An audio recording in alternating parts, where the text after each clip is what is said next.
demande un courage peu commun. Demande à Dieu un courage peu commun. C'est, je crois, la clé majeure pour devenir non seulement ce que Dieu veut qu'on devienne, mais pour faire le plan de Dieu, pour résoudre les conflits, pour savoir prendre des risques, pour se tenir pour la vérité, pour affronter ses peurs, pour faire des choix qui peut-être sont difficiles, mais qui apportent la vie. Le courage est une qualité majeure, voire une des qualités principales pour obtenir les promesses. Vous savez, quand Josué arrive dans la terre promise, Dieu lui dit juste, Josué 1,6, fortifie-toi et prends courage, car c'est toi qui mettras ce peuple en possession du pays que j'ai juré à leur père de leur donner. Dieu ne dit pas à Josué, il ne le rappelle pas qu'il aura la capacité de le faire, ou le talent pour le faire, ou qu'il aura l'habilité, qu'il aura les bonnes connexions, les bonnes personnes, la bonne équipe à ses côtés, etc. Dieu ne lui dit pas ça, parce que quand Dieu lui demande de faire la promesse, Dieu pourvoit avec toutes ces choses. Mais la chose que Dieu lui demande et la chose que Dieu lui recommande surtout, c'est que Dieu lui dit à plusieurs reprises, fortifie-toi et prends courage. Fortifie-toi et prends courage. Parce que Dieu sait que c'est le manque de courage qui va voler beaucoup de percées, beaucoup de victoires. C'est pas que Dieu ne veut pas donner à toi, à moi ou à Josué la terre promise.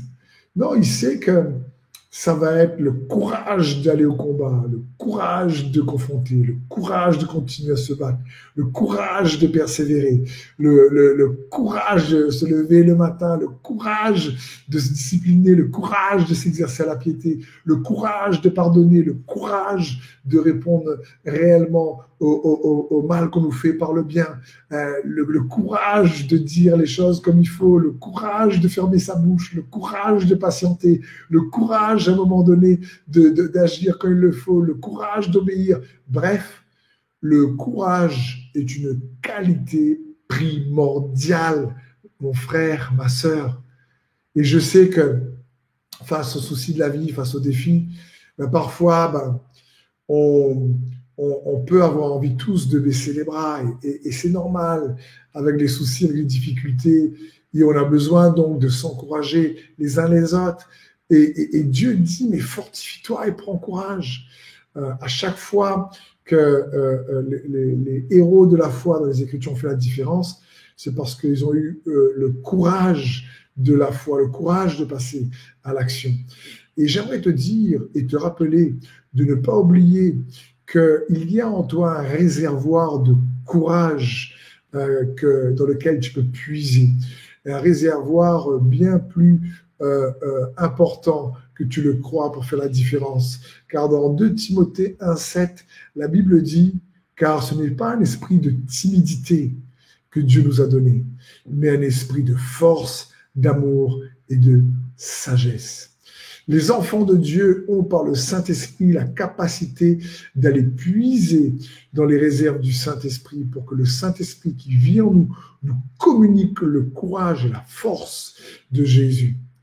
Et ici, l'apôtre Paul rappelle à Timothée, tu n'as pas un esprit de timidité, il veut dire, tu n'as pas un esprit craintif, tu n'as pas un esprit de peur, tu n'as pas un esprit lâche. C'est important parce que je me rends compte que la peur peut, et on a tous des craintes, des peurs qui nous font confronter, et ne vous sentez pas coupable si vous êtes dans cette situation. Je ne dis pas ça pour que vous dites, oh là là, moi j'ai trop de peur, moi. Pas du tout. J'essaie de vous partager, de vous rappeler sa parole pour vous dire, mais il y a plus de courage en toi que tu ne le crois. Tu peux aller épuiser parce que la peur, la timidité, être craintif, peut nous faire perdre notre bon sens. Et s'il y a bien une qualité, je vous encouragerai dans les enseignements futurs à ne pas perdre en cette fin des temps, par exemple, c'est notre bon sens. L'apôtre Paul dit, ne perdez pas votre bon sens, parce que la peur peut nous faire perdre notre bon sens, nous faire croire à tout et n'importe quoi, et nous faire passer à l'action avec précipitation, sans réflexion. Et non, il nous faut puiser dans son courage, mon frère et ma sœur. C'est une qualité que l'Église de Jésus-Christ, avec un grand E, a besoin aujourd'hui. Il faut qu'on se fortifie, qu'on prend courage, comme le faisait le roi David. Et on peut puiser du courage par la foi en Jésus-Christ, puiser du courage en se remplissant de son esprit, lorsqu'on rend grâce à Dieu, lorsqu'on le loue, lorsqu'on le fortifie, lorsqu'on se rappelle de ses bienfaits, lorsqu'on marche avec humilité, lorsqu'on reconnaît nos manquements et nos faiblesses, que le faible dise « je suis fort ». Parce que lorsqu'on partage à Dieu aussi nos faiblesses avec humilité, sincérité, alors nos faiblesses sont un aimant pour attirer sa force également. Parce qu'on dit « nous, on ne peut pas, mais toi, tu peux ». Et on se fortifie en lui. L'apôtre Paul a dit « je puis tout par celui qui me fortifie ». Parce qu'il avait appris dans l'exercice de sa piété à pouvoir extraire sa force de la force du Saint-Esprit qui vivait en lui. Et c'est une qualité qu'on doit, nous tous, apprendre, et parce que c'est accessible pour chacun d'entre nous d'aller extraire et de puiser la force de l'esprit de force qui vit en chacun d'entre nous. Et c'est pour ça que je t'encourage dans tes prières, dans ta prière, demande un courage peu commun. Amen.